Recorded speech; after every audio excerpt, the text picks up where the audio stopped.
Halo semua, kembali lagi dengan gua Scar Killer. Seperti biasa kita lanjutin untuk part ke-10 dari manhwa Ranger Turtle ini. Sebelum kita mulai ke alur ceritanya, gua mau informasikan kalau ini adalah channel baru gua. Karena channel sebelumnya sudah terkena strike YouTube 3 kali dan tidak bisa upload selama 90 hari ke depan. Jadi silakan lo yang belum nonton part-part sebelumnya bisa cek playlist gua atau klik tautan yang akan muncul di atas. Dan supaya gua bisa terus buat video-video baru, jangan lupa like, share, dan subscribe. Sekalian juga nyalain loncengnya biar kalian tidak ketinggalan video baru gua, oke? Jangan lama-lama lagi, mari kita mulai ke alur cerita part ke-10. Setelah mereka berdua memutuskan untuk membuat party dengan Kang, mereka bertiga pun langsung memasuki dungeon. Di dalam dungeon party, Kang harus melawan banyak sekali skeleton, tetapi dengan kemampuan Kang, skeleton mudah untuk dimusnahkan. Dan Kang pun sedikit kaget karena Yuri dan saudara laki-lakinya cukup hebat dalam bermain arena. Mereka berdua bisa mengimbangi pergerakan Kang, di mana Yongjun memiliki tembakan panah yang akurat. Dia bisa menembak dengan tepat di kepala para skeleton dan hanya menggunakan satu anak panah untuk satu kepala skeleton.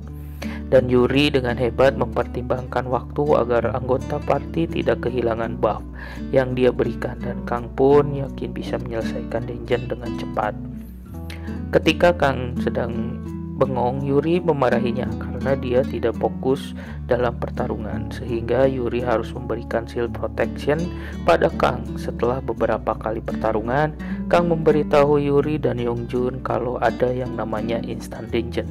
Kang memberitahu mereka berdua kalau dia sedang melakukan quest untuk mengalahkan Black Magician, tetapi Kang tidak memberitahu mereka kalau itu adalah quest utama. Kang pun bertanya berapa lama mereka akan bermain, dan Yongjun pun menjawab kurang lebih selama 8 jam. Dan Kang pun menawari mereka apa ingin ikut ke dalam instant dungeon, dan mereka berdua pun tanpa ragu langsung mengiyakannya. Dan Kang pun dengan senang mendengarnya. Perburuan itu sudah memakan waktu 1 jam, dan kemudian tanpa terasa sudah 7 jam lamanya, dan instant dungeon masih belum muncul juga. Yongjun pun sudah merasa lelah dan menanyakan apakah memang benar ada instant dungeon itu. Yongjun pun protes karena mereka sudah menelusuri semua gua dan masih belum ada juga. Tapi Kang berpikir kalau instant dungeonnya ada di sekitar situ, dan Kang pun menyarankan agar beristirahat terlebih dahulu untuk memulihkan tenaga. Tetapi berbeda dengan adik perempuannya Yongjun, Yuri terlihat baik-baik saja, dan Kang merasa kalau Yuri berbakat dalam bermain arena world ini.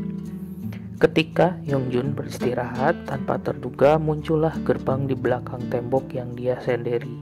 Pop-up window pun muncul, dan bahwa mereka telah menemukan laboratorium milik Black Magician bernama Adele. Kang kaget dan berterima kasih kepada Yongjun yang telah membuka gerbang. Tanpa berpikir lama, party Kang langsung masuk ke dalam instant dungeon tersebut.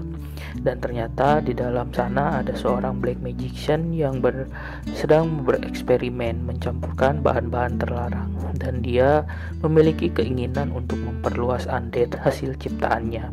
Ketika Adele, sang Black Magician itu tertawa sendiri, muncul party Kang di belakangnya dan berterima kasih karena telah memberitahu mereka tentang rencana besarnya Adele. Adele pun terkejut karena ada petualang yang bisa menemukan laboratorium rahasia miliknya. Langsung saja Adele memanggil Pepe. Dia adalah zombie berbentuk beruang yang sangat besar dan ganas. Adele menyebutnya beruang bertulang raksasa. Kang dan yang lainnya kaget melihat beruang yang sangat besar itu, dan bisa dipastikan kalau itu adalah bos monster.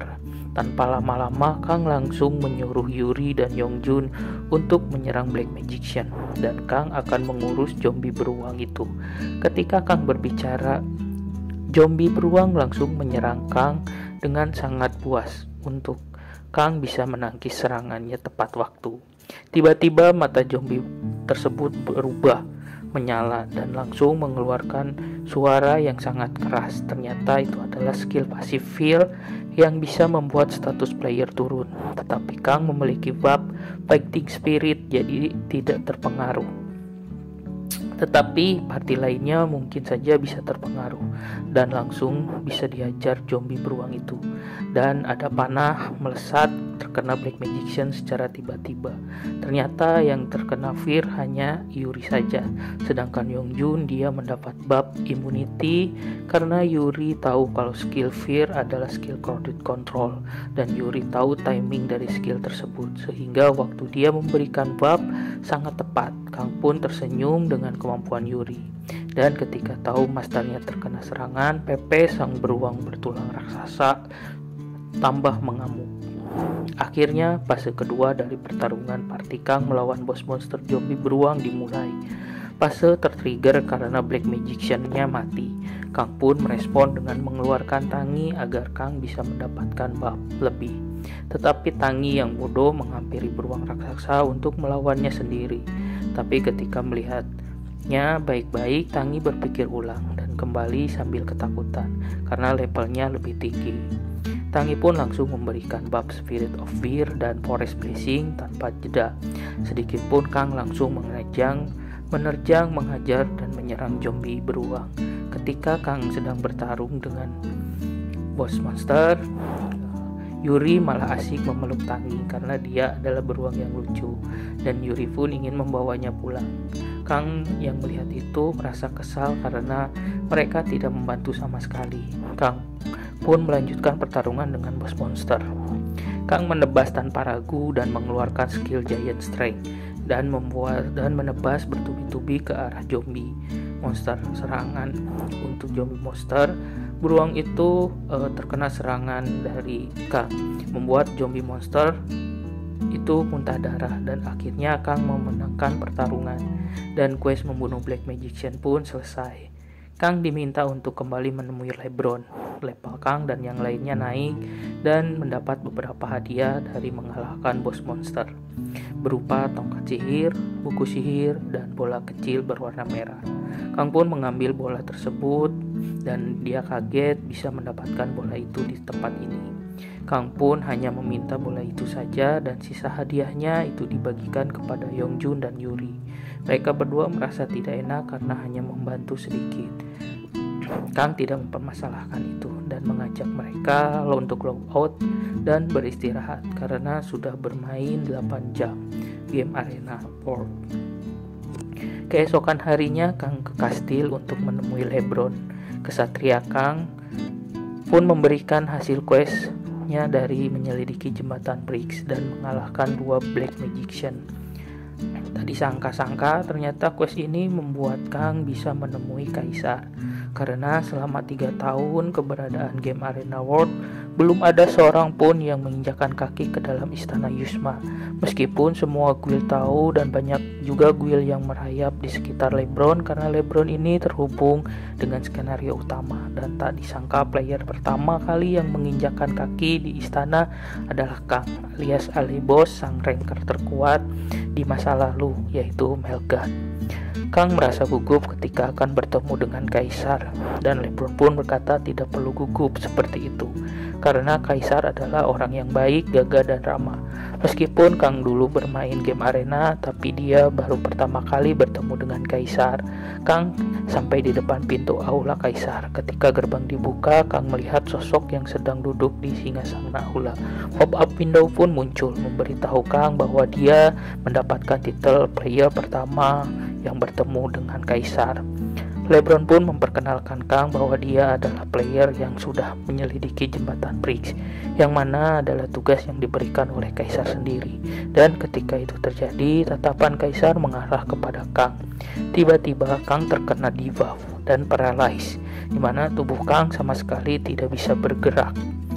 Di hadapan Kaisar, Kang merasa seperti pertemuannya dengan Rakun yang pertama kali.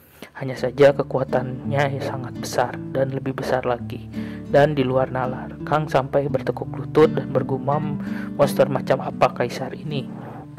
Lebron pun berbicara kepada Kaisar kalau ini bukan waktunya untuk bermain-main. Dengan wajah menakutkan, Kaisar tidak pernah bermain-main. Seketika dia menghilang di tempat duduknya dan muncul di hadapan LeBron. Tetapi LeBron sama sekali tidak bergeming dengan keadaan itu.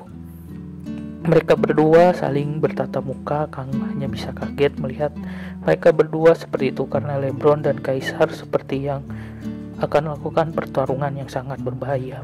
Oke Manwaners, untuk part ke-10 kali ini sudah selesai. Jika kalian ingin menonton alur cerita berikutnya, silahkan share dan subscribe channel ini dan nyalain loncengnya juga, dan bantu channel ini agar bisa berkembang dan memberikan alur cerita dari komik manhwa lainnya.